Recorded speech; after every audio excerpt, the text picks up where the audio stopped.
እዛ ጋር ተረዷት የሆነ እስኪበቃ ድረስ አይኖ ቅርብ ወራጅ ነች፣ ግን በቃ ቅርብ ወራጅ ናት የሚል ቪዲዮ ሰርታለች።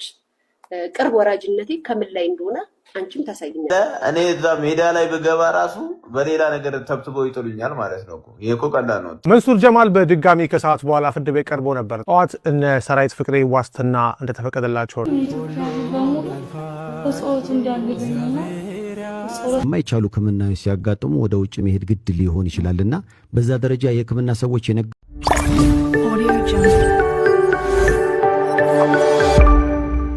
ሰላም እንዴት ናችሁልኝ? የተወደዳችሁና የተከበራችሁ የቻናሌ ተከታታዮች በሌሎች እጅግ አነጋጋሪ ባልኳቸው ጉዳዮች ተመልሰናል ማለት ነው። ሞዳችሁ ቤተሰቦች ቅርብ ወራጅ ናት የሚለው ነገር ጂያኒ ሊያሾን ቅርብ ወራጅ ናት የሚለው ነገር በጣም አሳሳቢ ሆኗል በሊያ ዘንድ ማለት ነው። ምን አስባ ነው?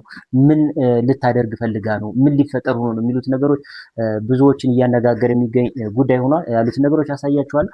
በሌላ ጉዳይ ደግሞ የመንሱር ጀማል ጉዳይ አለ። የስርዓት በዋስ እንዲወጡ የተወሰነላቸው አሉ፣ እዛው የሚቀሩም አሉ።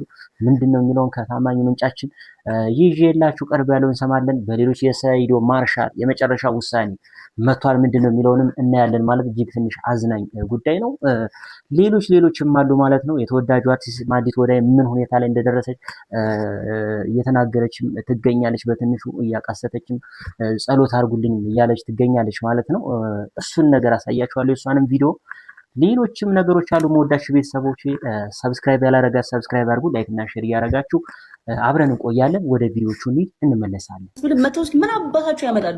ምንድነው የሚያመጡት? እስኪ ነገር ምን ያመጣሉ? አታስረዱ፣ በቃ አይመለከታችሁም። ላይክ እኔ ወጥቷለሁ። በቃ ማን አባታችሁ ስለሆኑ ነው እነሱ ገምጋሚ ያደርጋቸው?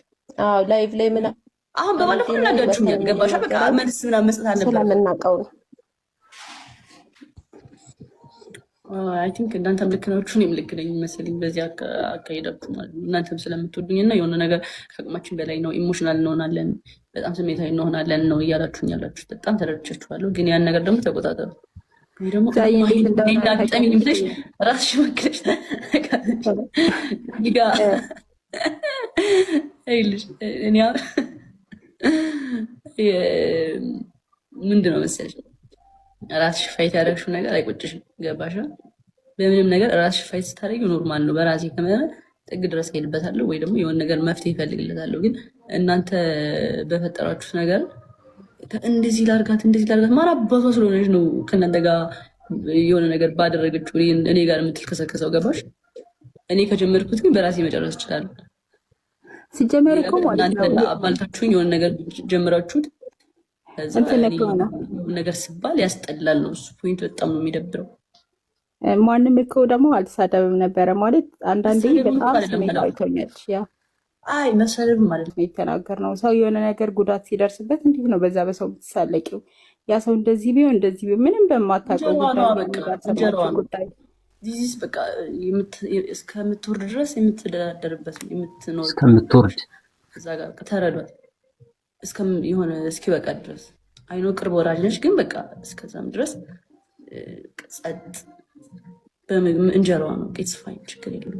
ባይዘዌ አንተ ሰውዬ ከዚች ሀገር እስክትወጣ ድረስ አንድ ነገር አንተና ያንተ የግሩፕ አባላቶች በአጠቃላይ አንድ ነገር አይደለም ሌላ ዝምቤን አይደለም እንዲህ የሚገላመጠኝ ሰው ካለ ካንተ ራስ አልወድም።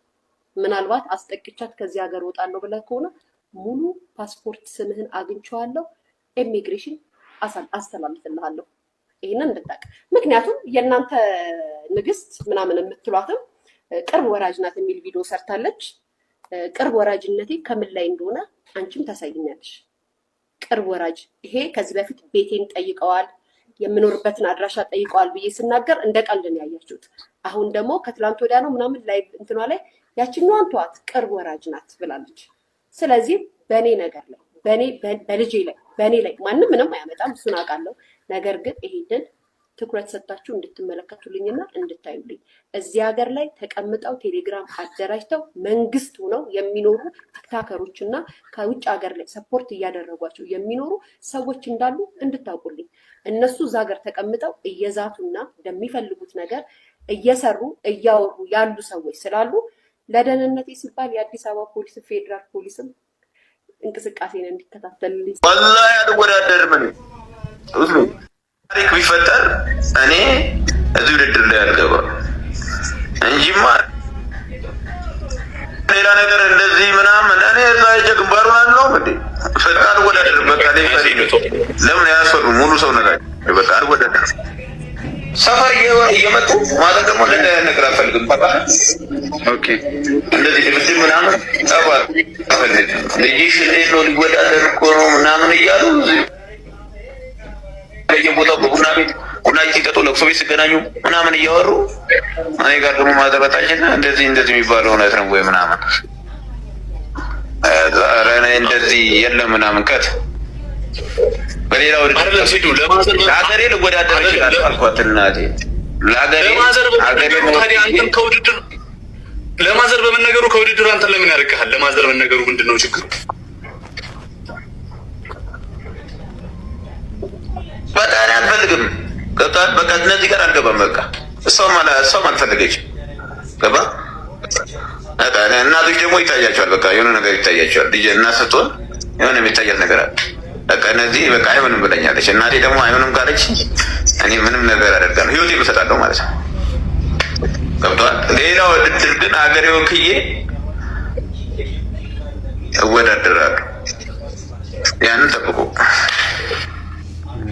አሁን አይደለም አሁን አካውንቱ የሚመለስበት ነገር ይመቻቻል ብለሃል። ኢንሻአላህ እንግዲህ ከነፋድም ጋር ካወራ ሜቢ አሁን አካውንቱን ቢመለስ ወይ ተረጋግተህ አሁን ዛሬ ወይ ስሜታዊ ምናምን በስሜታዊነት ምናምን ሜቢ ያስበው ከሆነ ወይ ተረጋግተህ ሌላ ጊዜ ወይ ሀሳብህን የመጨረሻ ኦዝሚ ወላሂ አይደለም ከዚህ በፊት ወላሂ ወላሂ ብለሃል። ሲዱ አይው አንድ ነገር ዘዴው ለምን ተደግሟል?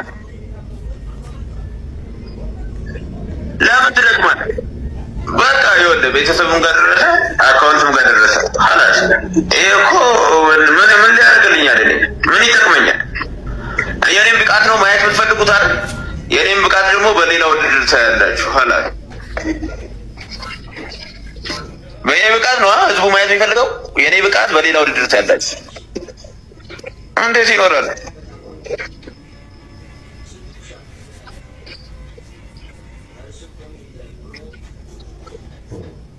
ለምን አንተ ያልከው አይደለም? ሰይዶ ማርሻልን እንግዲህ እንዳዳመጣችሁት በቃል ገጥመም የፈለጋችሁትንም ብታቀርቡ ብሏል ማለት ነው። እናቴ ትቆጣኛለች፣ እናቴ ትገለኛለች እያለ ነው። ድሮ ልጅ እያለን ስንለው እንደነበረው ተመችቶኛል፣ አልፈልግም ካለ በነገራችን ላይ አልፈልግም ነው። ከገጠመ በኋላ የእናቴን መቀነት ስላልታጠቅኩ ነው ከሚል ቀድሞ ቢያቆም ይሻለዋል። እኔ ግን የታዘብኩትና ያሳቀኝ ነገር አገሬን ወክዬ ነው የምገጥመው እያለ ኧረ ተው ተው ክላሽ ያደርጋል። ሀገር ውስጥ ያለውን ሳጨርስ ከሀገር ውጭ ማን ጋር ተወዳድረህ አሸንፈህ ነው ቆይ ኢንተርናሽናል ሆነ ልትገጥም የምትችለው? አንተን ማን ይመርጣል? አቅምህ ካልታየ ይሄንን ነገር አስተካክል። አልገጥምም ማለት ግን ሙሉ መብት ነው። ከዚህ በኋላ እንግዲህ ግጠም አትግጠም እያሉ መነታረክ ይበቃል ማለት ነው። ግን ኢንተርናሽናል የምትላትን ከሀገሬን ወክዬ የምትላትን አቁማት ወንድማችን። ቦክሱ ጋር በተገናኘ አንድ በጣም ያሳቀኝ ያዝናናኝ ቪዲዮ ላሳያችሁ እስኪ። ከሰራው በኋላ ይሻላል። መቅዲ ከጀርባውና ራበኝ አሪፍ ነው። አቤት አቤት አቤት ጥፍጥናው በጣም ስፔሻል ነው። ጥፍጥናው አቤት አቤት አቤት። እሱ ድምጽ ነው ጌታን እሱ ነው እውነት። እናቴ ተሙት እሱ ነው ውስጤን አንዘፈዘፈ ራሱ ነው የኔ ቤት ያልፈኛል እስካሁን ድረስ። በጣም የቆየ እኮ ነው ደግሞ ጋይስ።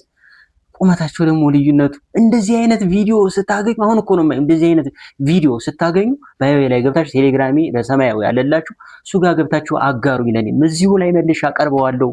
እንዲህ ብቻችሁን አትሳቁ። እኔ መጀመሪያ ያየሁት ቀን እጅግ በጣም ነው ያሳቀኝ። ኤዲተሮች ነፍሳችሁ አይማርም፣ ግን ይመቻችሁ። መንሱር ጀማል በድጋሚ ከሰዓት በኋላ ፍርድ ቤት ቀርቦ ነበር። ጠዋት እነ ሰራዊት ፍቅሬ ዋስትና እንደተፈቀደላቸውና መንሱር ጀማል ደግሞ መከልከሉ የሚታወቅ ነው። ይህን ተከትሎ ከሰዓት በኋላ ቲክታከሩ መንሱር ጀማል ከጠበቆቹ ጋር ፍርድ ቤት ቀርቦ ነበረ። በሌላ በኩል የፊንቴክ ተበዳዮች ተቋማቸውን እያሰሙ ይገኛሉ።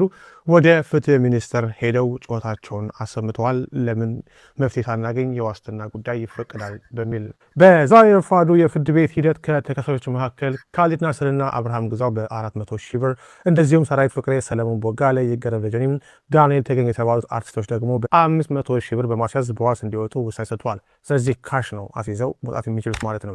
የመጀመሪያዎቹ ተከሳሾች ዋስትና ገንዘብ ዝቅ ያደረገው የገቢ መጠናቸው ከሌሎቹ አነስተኛ በመሆኑ እንደሆነ በችሎት ተነግሯል። ፍርድ ቤቱ በተጨማሪም ሁሉም ተከሳሾች ከሀገር እንዲያወጡ አግዷል። ባለፈው ሳምንት በነበረው የችሎት ሂደት አቃቤ ሕግ የተከሳሽ መንሱር ጀማልን በዋስትና የመውጣት ጥያቄ ተቃውሞ ይህንኑ ምክንያቱን በጽሁፍ እንዲያስረዳ መታዘዙ መዘገባችን ይታወቃል። በዚህ መሰረት በጽሁፍ በቀረበው ጉዳይ ላይ ውሳኔ ለመስጠት ፍርድ ቤቱ ለዛሬ ከሰዓት በኋላም ቀጠሮ ሰጥቷል። ከሰዓት በኋላ በነበረው ችሎት መንሱር ጀማል ከጠበቆቹ ጋር በድጋሚ ፍርድ ቤት ቀርቦ የነበረና ጠበቆቹን በአቃቤ ሕግ መቃወሚያ ላይ ምላሻቸውን በጽሁፍ ያስገቡ ሲሆን ፍርድ ቤቱ በመንሱር ዋስትና ጉዳይ ብይን ለመስጠት ለግንቦት 10 ቀን ቀጠሮ ሰጥቷል። እስከዚያው ድረስ ግን በማረሚያ ቤት እንዲቆይ በሚል በመወሰኑ ወደ ማረሚያ ቤት ወርዷል ማለት ነው። ፍርድ ቤቱ በተጠርጣሪዎች ላይ በቀረበባቸው ክስ ላይ መቃወሚያ ካለ ለመስማት ለግንቦት 10 ቀን ቀጠሮ መስጠቱን ሰምተናል። በዚህ መሰረት ሰራዊት ፍቅሬ ዋስትናውን ካስያዙ ከውጭ እንደዚህም ደግሞ መንሱር ጀማል ከማረሚያ ቤት ፍርድ ቤት ይቀርባሉ ማለት ነው።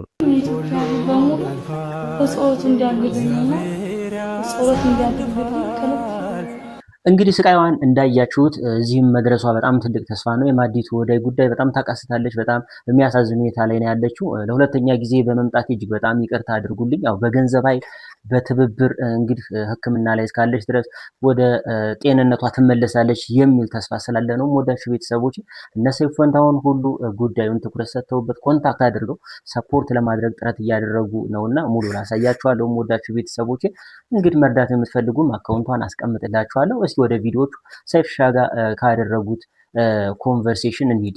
እንግዲህ የተወዳጁ አቀንቃኝ ማዲቱ ወዳይን ማገዝ እንችላለን። በኢትዮጵያ ንግድ ባንክ ምናልባት እኔ ቁጥሩን እጠራለሁ ካሳሳትኩ ታርመኛለህ።